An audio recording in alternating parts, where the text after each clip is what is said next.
আসসালামু আলাইকুম। আশা করি যে যেখানে বসে ভিডিওটি দেখছেন সবাই অনেক ভালো আছেন। বন্ধুরা, আমার কমেন্ট সেকশনে আপনারা অনেকেই প্রশ্ন করে থাকেন আমাকে, ভাইয়া আপনি যে বিভিন্ন ধরনের অ্যাপসের রিভিউ দেন, অর্থাৎ লাইভ টিভি বা আইপিটিভির অ্যাপস, পাশাপাশি অনেক ধরনের অ্যাপসের কিন্তু আমি রিভিউ দিয়েছি। তো সেই অ্যাপসগুলো আসলে কম্পিউটার কীভাবে ইউজ করতে পারি, এই ধরনের প্রশ্ন কিন্তু আপনারা আমাকে হরহামেশাই করে আসছেন। তো আপনাদের জন্য নিয়ে আসলাম আসলে কম্পিউটারের মধ্যে কোনো ধরনের ঝুট ঝামেলা ছাড়াই কীভাবে খুব ইজিলি অ্যান্ড্রয়েড যে কোনো ধরনের অ্যাপ্লিকেশন রান করাতে পারেন। ঠিক ধরেছেন, আমি কি বিষয়ে কথা বলছি অনেকে কিন্তু ধরে ফেলেছেন, অর্থাৎ আমি কথা বলছি অ্যান্ড্রয়েড ইমুলেটরের কথা। তো অনেকে আবার দৌড়ে কিন্তু চলে যাবেন যে ভাই আসলে এই ভিডিও দেখে কোনো লাভ নেই। লাভ আছে, কেননা অনেকে কিন্তু ব্লুস্টিক বা নক প্লেয়ার বা অনেক ধরনের যে এই সমস্ত ইমুলেটরগুলো ব্যবহার করছেন, সেখানে কিন্তু বিভিন্ন ধরনের জটিলতা ফেস করে থাকেন, অর্থাৎ অ্যান্ড্রয়েড অ্যাপসকে রান করাতে গিয়ে বিভিন্ন ধরনের জটিলতা ফেস করে থাকেন। যেমন কম্পিউটার স্লো হয়ে যায়, বা আপনি যে ইমুলেটরটি ব্যবহার করছেন সেই ইমুলেটরটিও কিন্তু স্লো হয়ে যেতে পারে। তো এই বিষয়গুলো আসলে আপনি কিভাবে একটু কাস্টমাইজ করে খুব ইজিলি আপনারা এই সমস্যাগুলো থেকে সমাধান করতে পারেন। পাশাপাশি অ্যান্ড্রয়েডের যে কোনো ধরনের অ্যাপস, অর্থাৎ আপনার স্মার্টফোনে যেই সমস্ত অ্যাপস আপনি ব্যবহার করতে পারেন, তার সকল অ্যাপস কীভাবে খুব ইজিলি অ্যান্ড্রয়েড ইমুলেটরের সহায়তায় কম্পিউটারে ব্যবহার করতে পারেন, তাই দেখাবো আজকের ভিডিওতে। তো বরাবরের মতো আছে, আমি রাসেল, দেখছেন যথারীতি IT care and multimedia YouTube channel. যদি এখনও ভিডিওতে লাইক না দিয়ে থাকেন, অবশ্যই ভিডিওতে একটি লাইক দিয়ে দিন, আর যদি চ্যানেল সাবস্ক্রাইব করা না থাকে অবশ্যই চ্যানেলটিকে সাবস্ক্রাইব করে নিন। তো চলুন কথা না বাড়িয়ে সম্পূর্ণ ভিডিওটি শুরু করি।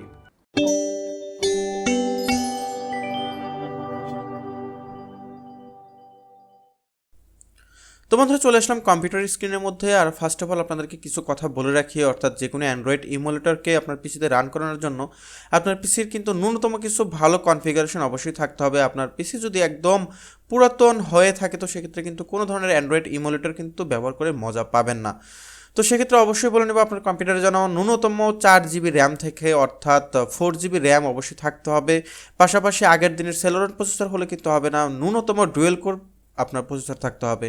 আর এর চাইতে যদি অ্যাবভ, অর্থাৎ কোরাই 3 কোরাই 5 এই ধরনের প্রসেসর যদি আপনার কম্পিউটারের মধ্যে বা ল্যাপটপে থেকে থাকে, তাহলে তো খুব স্মুথলি আপনার যে কোনো ইমুলেটর ব্যবহার করতে পারবেন। তো আমি আর কথা বাড়াচ্ছি না, আজকে আপনাদেরকে মূলত যে ইমুলেটর দিয়ে দেখাবো তা হচ্ছে ব্লুস্টিক।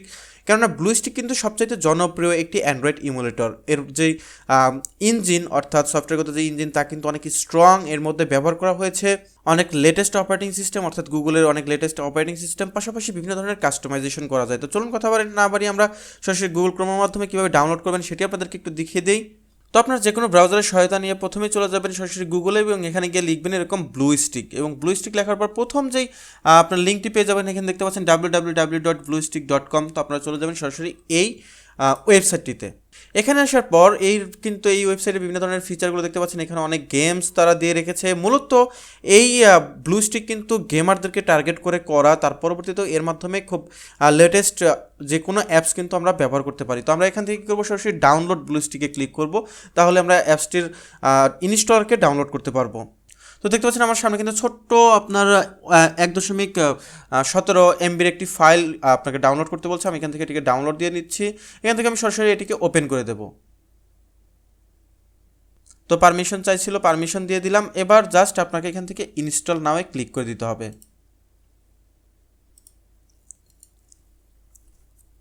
আর ব্লুস্টিকের টোটাল সাইজ হচ্ছে, অর্থাৎ আপনার স্টোরেজ সাইজ হচ্ছে 551 মেগাবাইট। তো সেক্ষেত্রে আপনার কিন্তু একটু সময় অবশ্যই নেবে, আপনার ডিপেন্ড করবে আপনার ইন্টারনেট স্পিডের উপর। আর এর ফাঁকে আমি কিছু কথা বলে রাখি, যারা মূলত বিভিন্ন ধরনের অ্যাপস চালাতে চান, অবশ্যই কিন্তু আপনার ভালো মানের একটি কম্পিউটার অবশ্যই আপনার দরকার যে কোনো অ্যান্ড্রয়েড ইমুলেটর ব্যবহার করার ক্ষেত্রে। কেননা আপনি একবার চিন্তা করে দেখেন, আপনার হাতের স্মার্টফোনটির মধ্যে কিন্তু মিনিমাম 4 জিবি বা 3 জিবি র্যাম রয়েছে, অর্থাৎ এখনকার যে সমস্ত স্মার্টফোন 3 জিবি 4 জিবি এবং 6 জিবি থেকে শুরু করে 8 জিবি পর্যন্ত র্যামের ভ্যারিয়েন্টের কিন্তু স্মার্টফোন পাওয়া যায়। তো সেক্ষেত্রে আপনার কম্পিউটারে আপনি যে কোনো ধরনের অ্যান্ড্রয়েড অপারেটিং সিস্টেম ব্যবহার করতে যাবেন, তো সেক্ষেত্রে কিন্তু অবশ্যই দুটোর পারফরমেন্স মিলে, অর্থাৎ আপনার পিসিতে একটি সফটওয়্যার রান করবে, তার মধ্যে আপনি আবার বিভিন্ন ধরনের অ্যাপ্লিকেশন রান করাবেন, তো সেক্ষেত্রে একটু হায়ার কনফিগারেশনের পিসি অবশ্যই লাগবে।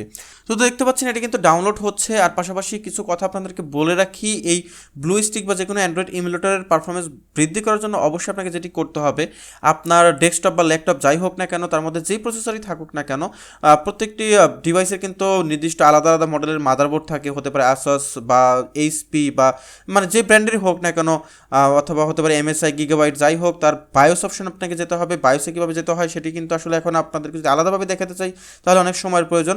আপনার সরাসরি আপনাদের বায়োস অপশনে চলে যাবেন, সেখানে গিয়ে আপনার ইন্টেল ভার্চুয়ালাইজেশন, হ্যাঁ, ভার্চুয়ালাইজেশন যে অপশনটি থাকে তাকে আপনাকে এনেবল করে দিতে হবে। তাহলে কি হবে, এই ভার্চুয়াল যেই আপনার ইমুলেটরটি কাজ করবে তার একটি আলাদা স্ট্রং শক্তি পাবে, অর্থাৎ অ্যাক্সিলারেশন বৃদ্ধি করবে। আপনার যে ইকুইপমেন্টগুলো কম্পিউটারের মধ্যে রয়েছে তার যে একটি অ্যাক্সেস সেটি কিন্তু সম্পূর্ণরূপে সে পাবে এবং একটি শক্তিশালী মেশিন হিসেবে আপনি এটিকে ব্যবহার করতে পারবেন।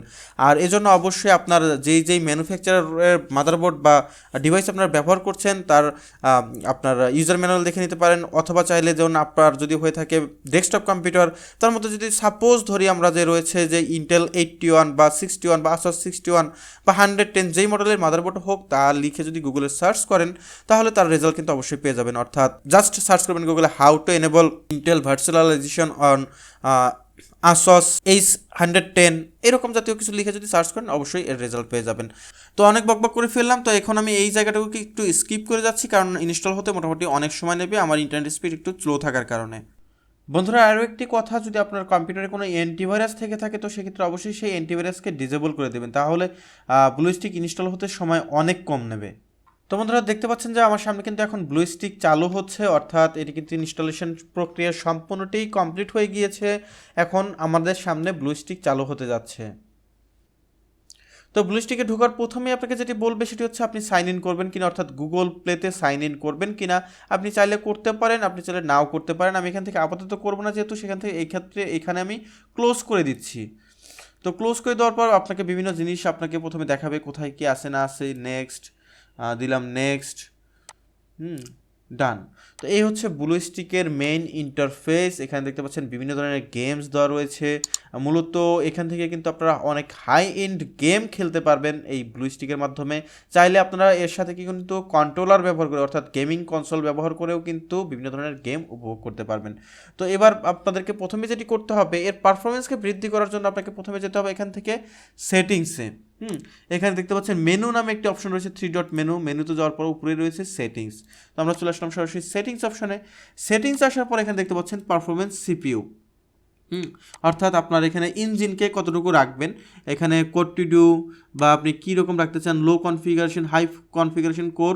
আমি এখানে হাই কোর দিয়ে দিলাম। হাই কোর দেওয়ার পর এখানে দেখতে পাচ্ছেন যে 4 কোর চলে এসেছে, অর্থাৎ আমার পিসি কিন্তু কোরাই 3 পিসি, তো 4 কোর।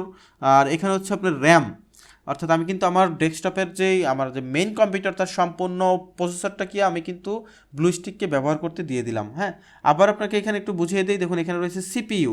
আপনার যদি লো চান আপনি, লো কোর 1 কোর, এখানে রয়েছে 2 কোর মিডিয়াম, এখানে 4 কোর হাই। এখানে যদি আপনার আরও কোর থাকতো, অর্থাৎ আপনার প্রসেসরের কোর যদি 8 বা 12 থ্রেডের যদি হয়ে থাকে তো সেক্ষেত্রে আপনারা কিন্তু এখানে সেগুলো পেয়ে যেতেন। যেহেতু আমারটা 4 কোরের তাই আমি এখান থেকে হাই দিয়ে দিলাম। এখন বন্ধুরা আমাদেরকে র্যাম সিলেক্ট করতে হবে। তো আমার র্যাম এখানে রয়েছে কাস্টমে যাওয়ার পর এখানে দেখতে পাচ্ছেন লো 1 জিবি, মিডিয়াম 2 জিবি, আর এখানে রয়েছে হাই 3 জিবি। তো আমার কিন্তু কম্পিউটারের মধ্যে কিন্তু অলমোস্ট 8 জিবি র্যাম এখন ইনস্টল করা আছে। আমি এখান থেকে 3 জিবি দিয়ে দিলাম। 3 জিবি দেওয়ার পর কিন্তু এখান থেকে আপনার একটা হায়েস্ট যেই রেজাল্ট সেটি কিন্তু পাওয়ার কথা। এছাড়াও কিন্তু আমরা চাইলে কাস্টম দিয়ে কিন্তু আপনার এখান থেকে সরাসরি একদম যদি ডানে চলে যায় আমরা কিন্তু 4 জিবি দিয়ে দিতে পারবো। এখানে কিন্তু দেখতে পাচ্ছেন যে রিকমেন্ডেড। হ্যাঁ, তো আমি কিন্তু এখানে আপনার 4 জিবি দিয়ে দিতে পারি, কোনো সমস্যা নেই। আমি 4 জিবি দিয়ে দিলাম। 4 জিবি দেওয়ার পর একটু নিচের দিকে যদি আসি, এখানে দেখতে পাচ্ছেন যে গ্রাফিক্স ইঞ্জিন। গ্রাফিক্স ইঞ্জিনটা আসলে কি? এখন গ্রাফিক্স ইঞ্জিন হচ্ছে আপনি কি পারফরমেন্স চাচ্ছেন নাকি কম্প্যাটেবিলিটি চাচ্ছেন? আমি চাচ্ছি পারফরমেন্স, তো আমি এখান থেকে পারফরমেন্স মোডটাকেই সিলেক্ট করে রাখবো। গ্রাফিক্স রেন্ডার, এখন গ্রাফিক্স রেন্ডারের মধ্যে দুটি অপশন থাকে, একটা হচ্ছে ডাইরেক্টএক্স আর একটা হচ্ছে ওপেন জিএল। এখানে যেহেতু আমার কম্পিউটারের মধ্যে একটি গ্রাফিক্স কার্ড লাগানো রয়েছে আর এটি হচ্ছে আর আসস AMD-র আপনার RX 570, অর্থাৎ একটি গেমিং গ্রাফিক্স কার্ড 4 জিবির। তো সেক্ষেত্রে আমার এখানে ওপেন জিএলটাকেই রাখতে হবে, কেননা আমার ওই যে কার্ডটি সেটি সাপোর্ট করে ওপেন জিএল। আর যদি আপনার এখানে গ্রাফিক্স ইঞ্জিন হিসেবে যদি আমার NVIDIA এর কোনো কার্ড থাকতো, ডেডিকেটেড গ্রাফিক্স কার্ড, তো সেক্ষেত্রে আমি এখান থেকে চাইলে ডাইরেক্টএক্স রাখতে পারতাম। এখানে দেখতে পাচ্ছেন GPU settings, prefer dedicated computer graphics NVIDIA only. যেহেতু আমার এটি NVIDIA এর না, তো সেক্ষেত্রে আমি যদি এখানে ক্লিকও করি কোনো কাজ করবে না, কেননা আমার এখানে দেখতে পাচ্ছেন GPU use Radeon RX 570 series. হ্যাঁ, তো সেক্ষেত্রে আমার কিন্তু ওপেন জিএল রাখতে হবে। এবার আসি আমরা একটু নিচের দিকে, এখানে দেখতে পাচ্ছেন যা কিছু রয়েছে সব কিছু এরকমই থাকতে হবে। আপনারা চাইলে সেটিংস চেঞ্জ করে নিতে পারেন আপনাদের ইচ্ছা মতো। তো বন্ধুরা এখানে দেখতে পাচ্ছেন ফ্রেম রেট কিন্তু আমি 60 এখানে রেখেছি, আপনি চাইলে এখান থেকে 30ও করে নিতে পারেন।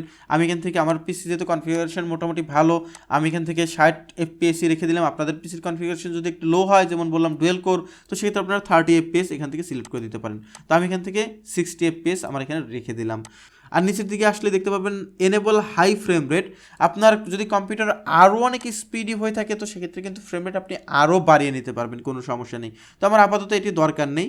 আর এখানে যেটি রয়েছে এনেবল ভি সিনক্রোনাইজেশন, আমি এটাকে এনেবল করে দিচ্ছি। ডিসপ্লে এফপিএস ডিউরিং গ্রাফিক্স, এগুলোকে আমি এখানে অটোমেটিক্যালি দিয়ে দিচ্ছি। আর বাকি কোনো চেঞ্জ আপনাদের এখান থেকে করার দরকার নেই। আমি এখান থেকে দিয়ে দিলাম সেভ দেওয়ার পর এখান থেকে রিস্টার্ট চাইবে ব্লুস্টিক, অর্থাৎ ব্লুস্টিক এখন আবার রিস্টার্ট হবে। তো বন্ধুরা দেখতে পাচ্ছেন আমাদের সামনে কিন্তু ব্লুস্টিক চলে আসলো। আরও অনেক পারফরমেন্স সেটিংস আপনাদেরকে একটু যদি দেখিয়ে দেই, দেখতে পাচ্ছেন এখানে কিন্তু আরও রয়েছে ডিসপ্লে। আপনি এখান থেকে ডিসপ্লে রেজলিউশন সিলেক্ট করে দিতে পারবেন। এখানে কিন্তু দেখুন 1600x900 দেওয়া রয়েছে। আমি কিন্তু এটা দরকার নেই, আমার দরকার হচ্ছে 1920x1080, যেহেতু আমার মনিটর 1920x1080। তো সেক্ষেত্রে কিন্তু কোনো ধরনের প্রবলেম নেই। আপনাদের মনিটরগুলো যদি ছোটো হয়ে থাকে, যেমন 19 ইঞ্চ মনিটর, সেক্ষেত্রে কিন্তু আপনারা কমিয়ে রাখতে পারেন, যেমন 1280x720 দিয়ে রাখতে পারেন। আমি এখানে 1920x1080 দিয়ে দেবো। এবং ডিপিআই 2400 ডিপিআই বেটার। আমাদের এই সমস্ত কম্পিউটারের জন্য মিডিয়াম 2400 ডিপিআই বেটার। তো পারফরমেন্সে আসার পর দেখতে পাচ্ছেন standard Android switching between apps, আমার এটি দরকার নেই। Close web page when running games, enable, এগুলো আসলে আমাদের ওরকম একটা দরকার পড়ে না। তারপরে আপনারা চাইলে এগুলো যদি একটু ঘাটাঘাটি করে দেখেন তাহলে কিন্তু আবার অবশ্যই খুব ভালো সাপোর্ট পাবেন। এর নিচে রয়েছে ডিভাইস, দেখতে পাচ্ছেন ডিভাইসে আসার পর এখানে দেখতে পাচ্ছেন OnePlus 3T, আপনি কি এটি চান কিনা? OnePlus 5, স্যামসাংয়ের বিভিন্ন ডিভাইস রয়েছে, এক্সপেরিয়া রয়েছে, S8 প্লাস রয়েছে। আপনারা এখান থেকে চাইলে কিন্তু যে কোনো ধরনের ডিভাইসকে এখানে সিলেক্ট করে দিতে পারবেন, অর্থাৎ সেই ডিভাইসের যে পারফরমেন্স বা সেই ডিভাইসের যে আপনার প্লে স্টোর বা অ্যাপ সাপোর্ট বা অ্যান্ড্রয়েড ভার্সন সব কিছু কিন্তু এখানে অটোমেটিক্যালি চলে আসবে। তো আমি এখান থেকে যেটা দেবো, আমি OnePlus-এ যাবো না, আমি যাবো গ্যালাক্সি আপনার S10 5G-তে। আমি এখান থেকে S10 5G-তে চলে গেলাম, যেহেতু এটি একটি ভালো ফোন। আপনি চাইলে কিন্তু এখান থেকে ক্রিয়েট করে নিতে পারেন, যেমন ম্যানুফ্যাকচারের নাম, ব্র্যান্ড, মডেল ইত্যাদি দিয়েও কিন্তু এখান থেকে সেট আপ করে নিতে পারেন।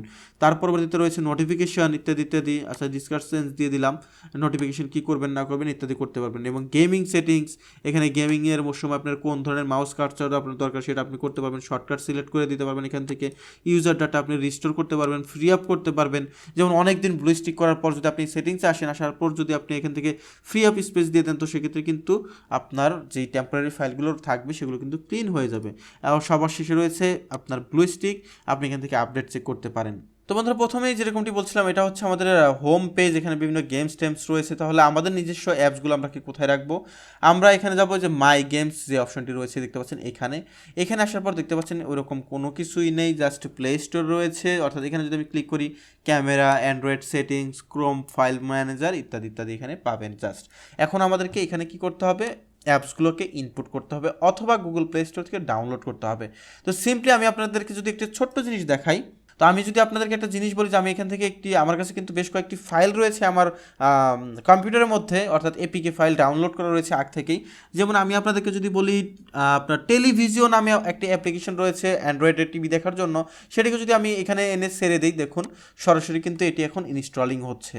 হ্যাঁ, এর মাধ্যমে কিন্তু সরাসরি চাইলে আপনি যে কোনো অ্যাপস, সেটা প্লে স্টোর থেকে হোক বা আপনার কম্পিউটারে যদি কোনো এপিকে ফাইল থেকে থাকে সেটাকে কিন্তু আপনি ইনস্টল করে নিতে পারবেন। জাস্ট আমি যদি এখন এটাকে রান করি, দেখুন টেলিভিশন কিন্তু ডাউনলোড হয়ে গেছে। এখন যদি আমি এখানে কোনো প্লেলিস্ট আপলোড দিয়ে দেই তাহলে কিন্তু টেলিভিশন দেখা আমি শুরু করতে পারবো, অর্থাৎ যেটাকে বলা হয় আইপিটিভি গেল, এটা একটি। আবার আমার এখানে রয়েছে ধরুন আরও একটি যদি বলি আমি, আপনার আইপিটিভি প্রো, এই অ্যাপসটি কিন্তু যারা আইপিটিভি দেখেন মোটামুটি তারা কিন্তু সবাই মোটামুটি জানেন, বা আইপিটিভি, এটিও কিন্তু দেখুন ডাউনলোড হচ্ছে। আমি যদি এখন এটাকে ক্লিক করি, দেখুন এটা কিন্তু এখন আমার সামনে রান করবে। জাস্ট আপনারা অনেকেই কিন্তু এটি আপনাদের স্মার্ট টিভি বা অ্যান্ড্রয়েড টিভিতে কিন্তু ব্যবহার করছেন বা আপনাদের স্মার্টফোনে ব্যবহার করছেন। এখন জাস্ট প্লে লিস্টে সিলেক্ট করলে, আমি যদি এখান থেকে প্লে লিস্ট সিলেক্ট করে দিই অ্যাড ইউআরএল, তাহলে কিন্তু কি দেখুন কত সুন্দরভাবে কিন্তু আমরা এটাকে ব্যবহার করতে পারছি, অর্থাৎ যে কোনো ধরনের অ্যাপস। আর আমরা যদি যাই সরাসরি গুগল প্লে স্টোরে যাওয়ার পর জাস্ট আপনাকে সাইন ইন করবেন, ইত্যাদি ইত্যাদি, এবং প্লে স্টোর থেকে আপনাদের যত ধরনের অ্যাপ্লিকেশন আছে সকল অ্যাপ্লিকেশন এখানে ডাউনলোড করে আপনারা ইউজ করতে পারবেন কোনো ধরনের প্রবলেম ছাড়াই। যে ধরনেরই অ্যাপ্লিকেশন হোক না কেন আপনারা আপনাদের ইমুলেটরে ব্যবহার করতে পারবেন। কিন্তু একটাই কথা, আপনারা যদি যে সেটিংসগুলোর কথা আপনাদেরকে প্রথমে আমি বললাম, সেই সেটিংসগুলো যদি আপনারা ঠিকমতো না করেন তো সেক্ষেত্রে কিন্তু অনেক সমস্যার সম্মুখীন হবেন। কেননা আপনার এই যে এত স্মুথলি এটি রান করছে সেটি কিন্তু রান করতো না যদি কিনা ওই ইন্টেল ভার্চুয়ালাইজেশন, যেটি কিনা আমার বায়োস সেটআপ থেকে আমি এনেবল করে রেখেছি শুধুমাত্র তার কারণে। আমিও কিন্তু একসময় আমি এটা বুঝতাম না, তখন আমার কম্পিউটার কিন্তু মানে যে কোনো ইমুলেটর কিন্তু অনেক প্রবলেম করতো। তো এইটা হচ্ছে মূলত বিষয়। আশা করি আর আপনাদেরকে এই ইমুলেটর সম্পর্কে কোনো কিছু দেখানোর দরকার নেই। তারপরে কিছু ফিচার আপনাদেরকে যদি দেখাই, দেখতে পাচ্ছেন এখান থেকে ফুল স্ক্রিন করা যাচ্ছে। পাশাপাশি আপনার দেখুন মাউস পয়েন্টার যদি আমি এদিকে নিয়ে যাই, এখানে কিন্তু আপনার স্ক্রিনশট নিতে পারবেন, ফাইল ম্যানেজারে সরাসরি চলে যেতে পারবেন। বিভিন্ন ধরনের কিন্তু বিভিন্ন কিছু রয়েছে এখানে। আমি ব্যাকে চলে যেতে পারবেন, হ্যাঁ, এক্সিট করে বের হয়ে আসলাম আমি এখান থেকে। আর এর সাথে বড় কথা কিন্তু একসাথে কিবোর্ড এবং মাউস দুটোই কিন্তু এখানে ব্যবহার করা যায়। তো বন্ধুরা এই ছিল মূলত ভিডিওটি আপনাদের কাছে কেমন লাগলো তা কিন্তু নিচে কমেন্ট সেকশনে অবশ্যই জানিয়ে যাবেন। সাবস্ক্রাইব না করা থাকলে অবশ্যই চ্যানেলটিকে সাবস্ক্রাইব করে নেবেন, আর যদি ভিডিওতে এখনও লাইক না দিয়ে থাকেন তাহলে অবশ্যই একটি লাইক দিয়ে দেবেন। তো নতুন ভিডিও নিয়ে আসবো খুব শীঘ্রই, ততক্ষণ পর্যন্ত সবাই ভালো থাকুন, সুস্থ থাকুন, এই কামনায় বিদায় নিচ্ছি। টাটা।